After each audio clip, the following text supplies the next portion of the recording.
هو يقال عمران العدواني من البجايدة من عنزة. عمران سالفته ما هي بعيدة عن سالفة صنيتان. له ولد يقال له ساير، وكان ساير شباب ما هو كبير، ولا منه طلع الحلاء طلعت البعرين يطلع معهن ساير جنب، يعني زي الحارس هاللون يحماه لما عاد انهن يتوهلن عادة حلالة القبيلة كلها. وهو معهن جاء واحد حايف حنشول يبي غديته هيال قطعة منهن وهو تصدى له ساير. يوم تصدى له ساير وهو يصير بوه رمي، انت يا الحايف اطلق له طلقة على ساير بس بيخوفه، يعله ضربته وذبحته.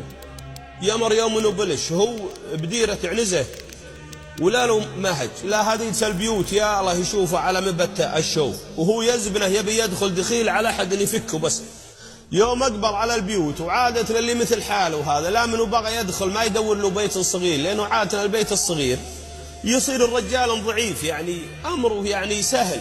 لا هو شاف اكبر بيت وزبنه، يدري ان اللي بيته كبير اكيد من انه شيخ ولا انه رجال يعني صاحب جاه ورجال له كلمه، وهو يزبنك البيت. اثري البيت بيت عمران ابو الذبيح ابو اللي هو كتب، وهو يجدع روحه جدع الناس وراه وطلبه. يوم انه توهل البيوت هو يجدع روحه بيت عمران، قال دخيل يا رجل، قال دخل. يقول يوم انهم جو طلبته واللي طاردونه قالوا يا عمران هذا ذبح ساير.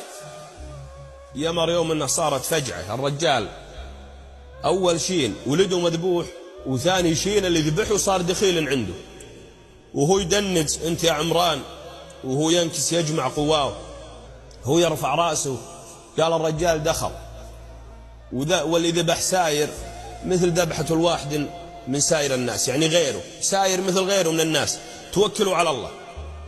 يقول هو يخليه عنده لهذه يوم انها اقبلت مرة عمران اللي هي اللي مقتول، اقبل ذاهله، والمرة معروف انه اعصابه ضعيفة ما هي مثل الرجل. يوم قاعد يراعي له انت يا عمران خاف انه مغيبة له خنجر، قال هذه ذاهلة الروحة، اخاف انه تغافلا هم من تطعن الرجال بلو خنجر مثل تذبح، وهم من تصير عاد سواد عند القبائل يحسون به. يقولون عمران الجيدي ذبح دخيله، وهو يقف انت يا عمران بين المرأة وبين الدخيل. قال وش عندك يا مرة؟ يقول هي ذاهلة ما حتى مدنزة. وش عندك يا مرة؟ يقول يوم انه كرر 3 مرات يا مرة، ومنه جات العجيبة انه امرته صارت اقوى من وعصاه. قالت الحمد للباري صدوق المخايل اللي بلاني بالليالي بليوب، ما يستوي لك يا رفيع الحمايل ذبح الدخيل البيت عيب وعذرو. ادخل دخيل البيت لو كان عايل، عوف عن المحروج حق وماجوب، تكسب بها ناموس بين القبايل وما راح يخلف، والذي صار مكتوب، والطيب حبله بين الاجواد طايل، ولا يستوي طيب من الصبر مسلوب. ما خله دخيل يا دعار السلايل لو كان لبني مهجة القلب مطلوب.